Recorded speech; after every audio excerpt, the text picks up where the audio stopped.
Salut à tous, je suis Sandrine Miraculeux, je suis artiste et auteure, je suis aussi passionnée d'art et je partage avec vous.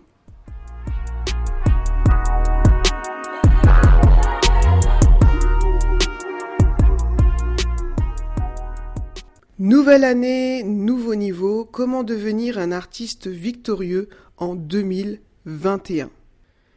Bonjour à tous, j'espère que vous avez passé de bonnes fêtes de fin d'année. Désormais, nous sommes en 2021. Cette année nous tend les bras, donc ce sera à nous d'en faire ce qu'on désire. De mon côté, c'est en faisant donc le bilan personnel de l'année précédente que j'ai pensé à vous. Et je me suis demandé qu'est-ce que je peux leur dire pour ce premier podcast, cette première vidéo de l'année. Et donc j'ai fait le choix de vous transmettre mes vœux, donc au travers de ce premier podcast de l'année 2021. Donc dans ce podcast, je vais aborder donc la traversée de 2020 à 2021, comment moi je l'ai vécu, donc en passant par le résumé de mon bilan personnel, mes objectifs pour 2021 et ma méthode pour y arriver. Donc je vous dis donc tout, enfin presque. Donc la traversée de 2020 à 2021. Donc comme pour beaucoup d'entre vous, les fêtes de fin d'année furent particulières pour moi, conséquemment aux événements de l'année 2020. Ainsi, malgré le contexte difficile, j'ai vécu cette transition annuelle plutôt sereinement en créant notamment une atmosphère positive. Donc je m'explique. La plupart des gens cherchent quelque chose qui fait écho à leurs états d'âme, mais c'est pas vraiment la bonne chose à faire si éventuellement on veut garder sa paix, garder sa joie, garder sa sérénité. Il faut contrebalancer avec quelque chose de positif. Dans ce monde, c'est le meilleur moyen pour vivre, je dirais, heureux et vivre dans la joie. Il y a un verset biblique qui dit chez nous « Soyez toujours joyeux » et c'est pour ça que nous chantons des louanges, puisque la musique, donc notamment chrétienne, a la particularité de changer notre tristesse en joie. Donc justement, il y a un verset biblique en Psaume chapitre 22, verset 4 qui dit « Donc Dieu siège au milieu des louanges de son peuple ». Ainsi, donc il est capable d'agir puissamment dans nos situations durant nos temps de louange. Donc en conséquence, nos yeux ne sont pas fixés sur nous, mais orientés sur Dieu, et donc notre esprit est consolé, et donc ça influe sur notre âme. Hormis l'atmosphère de louange, j'ai fait la décoration de Noël. Donc j'ai un verset favori, en Proverbe chapitre 15, verset 30, qui me correspond très bien. C'est donc ce qui plaît aux yeux, réjouit le cœur. Et donc ça marche, donc testez-le, vous verrez, ça marche. Donc mon bilan annuel personnel, c'est pendant mon temps de méditation fin janvier que j'ai fait mon bilan de l'année écoulée. C'est vraiment un questionnaire qui est vraiment étendu, qui évalue les différents domaines de votre vie. Je vous mettrai le lien en barre d'infos. Il n'est jamais trop tard pour le faire, donc si vous êtes intéressé, n'hésitez pas à passer le test. C'est toujours intéressant de faire le bilan et de voir un petit peu où on en est. Donc pour chaque domaine de votre vie, vous avez une évaluation via des notes sur 20, accompagnées donc de conseils et de formations gratuites pour améliorer votre bilan pour l'année prochaine. Donc il s'agit principalement d'évaluer votre santé émotionnelle durant l'année passée, ainsi que votre santé physique, organisationnelle, professionnelle et scolaire, d'estimer quel est l'état de votre santé matérielle et financière, celui de votre santé spirituelle, de votre santé relationnelle globale, de votre santé sentimentale, familiale et enfin de votre santé sociale. Donc bien entendu, pour des raisons que vous pourrez comprendre, je ne peux pas vous partager tous les détails donc de mes résultats. Toutefois, vous pourrez en déceler quelques points, notamment au travers des objectifs personnels que je me suis fixés et que je vais vous partager dans quelques minutes. Donc mes objectifs pour l'année 2021, c'était donc en effet de faire l'application de Passionné d'art avant fin mars 2021. J'ai quelques petits problèmes techniques, donc normalement ça devait être en janvier-février, mais bon, je décale un peu. Et c'est surtout mon ordinateur qui me pose quelques petits soucis. Donc voilà, donc il y a certaines choses qui sont un petit peu décalées, comme donc cette application que je souhaitais faire, et puis donc créer des formations passionnées d'art, dont le thème portera notamment sur l'autoportrait, donc de son âme, de son corps, de son esprit, et qui sortira j'espère avant février 2021. En fait, je fais référence à l'autoportrait en question, puisque vous avez normalement des vidéos sur la chaîne YouTube, et donc en format podcast, vous avez une série plutôt en 2 parties sur l'autoportrait d'un point de vue thérapeutique et spirituel. Donc c'est important de pouvoir éventuellement le visionner ou l'écouter pour pouvoir mieux aborder cette formation, et de toute façon, même si elle sera donc complétée avec des éléments, mais c'est bien d'avoir quand même quelques jalons, fondements et bases avant de faire cette formation. Surtout, là, c'est intéressant de voir un petit peu comment on se perçoit, comment on est notre portrait de notre âme intérieure. Hein. Je vous ai parlé tout à l'heure du questionnaire, mais c'est bien de se découvrir autrement au travers de l'art. Et puis, il y a un côté, comme j'avais dit dans mes vidéos, thérapeutique. Sinon, donc, un autre de mes objectifs, c'était d'avoir mes premiers 1000 abonnés d'ici février 2021, donc sur ma chaîne YouTube.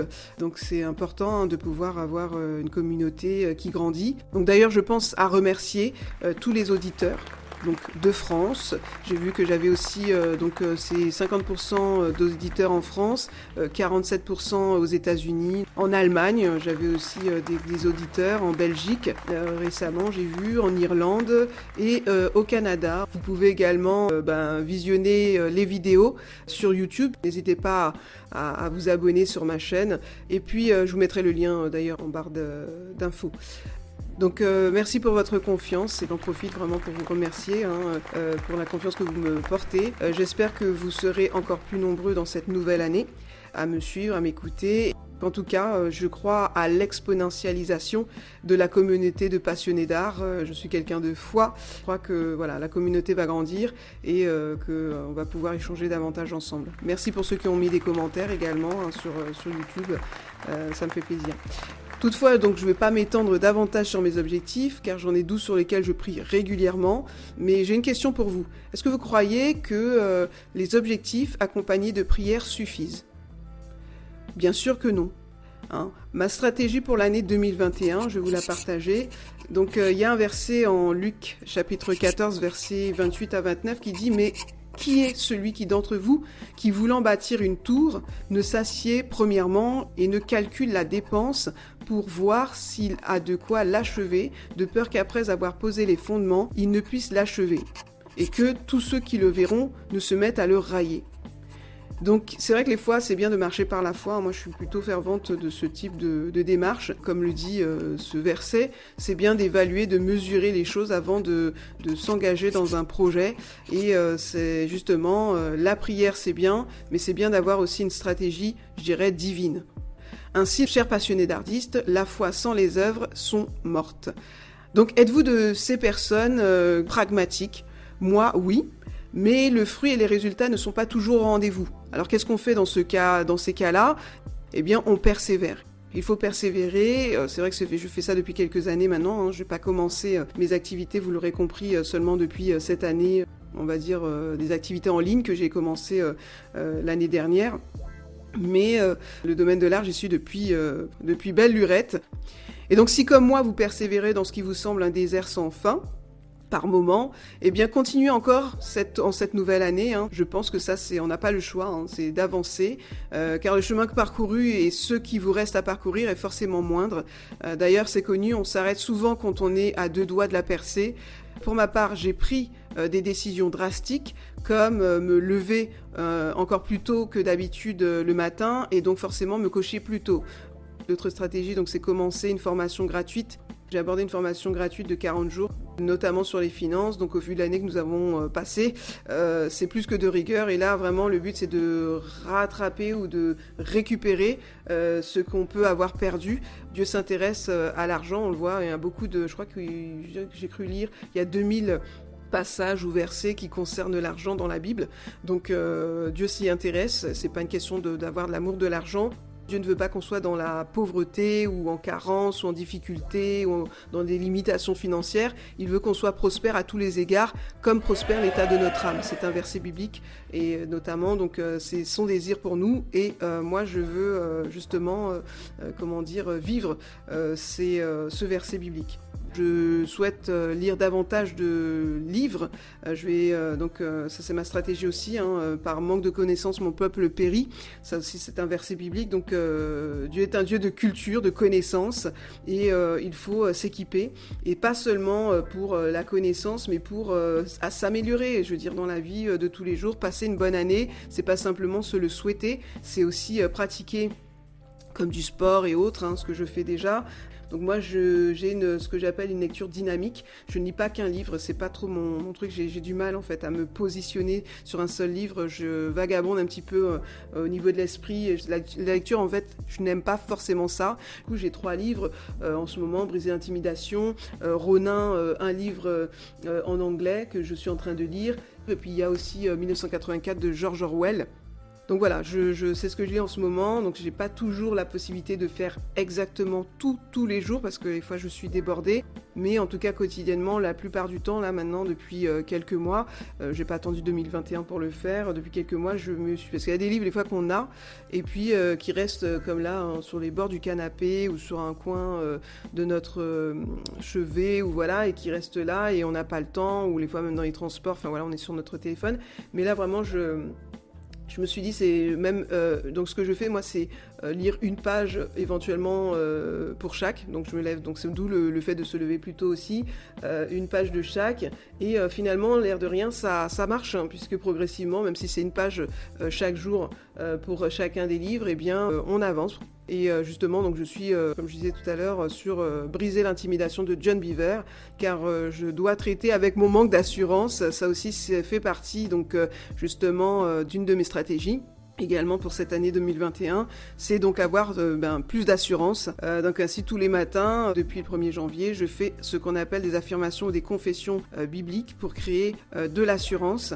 En somme, je reprends l'autorité que Dieu m'a donnée dans ce domaine, puisqu'il nous a donné une autorité que nous devons appliquer, et ne pas le faire, c'est presque fauté, quoi, si vous voulez, hein. C'est pour nous, pour notre propre vie, hein. Il y a des choses qu'on a en notre possession et qu'on se laisse prendre, et les gens profitent, hein. Quand je dis les gens, c'est même pas les gens, mais l'esprit qui est un petit peu derrière, hein. Les gens ne sont pas toujours bienveillants. Oula. Et les gens profitent un petit peu de vos faiblesses, même je dirais beaucoup, et c'est comme ça qu'on fait des mauvaises rencontres, qu'on attire les mauvaises personnes. Les chrétiens intimidés, ça n'existe pas. J'apprends plein de choses dans ce livre. Récemment, j'ai eu des problèmes de voisinage avec des personnes qui n'ont pas de civilité. Ça en est arrivé même aux menaces, hein, des gens qui vraiment sont... c'est pas nommable. Et donc ça a duré comme ça pendant quelques temps. J'ai dû faire donc des démarches, un dépôt de plainte à la police, etc. Parce que ces personnes ne comprenaient pas que la nuisance sonore, ce n'est pas de rigueur. Hein, voilà, le palier qui sert de terrain de jeu pour leurs enfants, non. Donc ça a duré un certain nombre de temps. Donc certaines personnes, autres personnes se sont plaintes. Enfin voilà, il y avait d'autres, il y a eu pas mal de choses.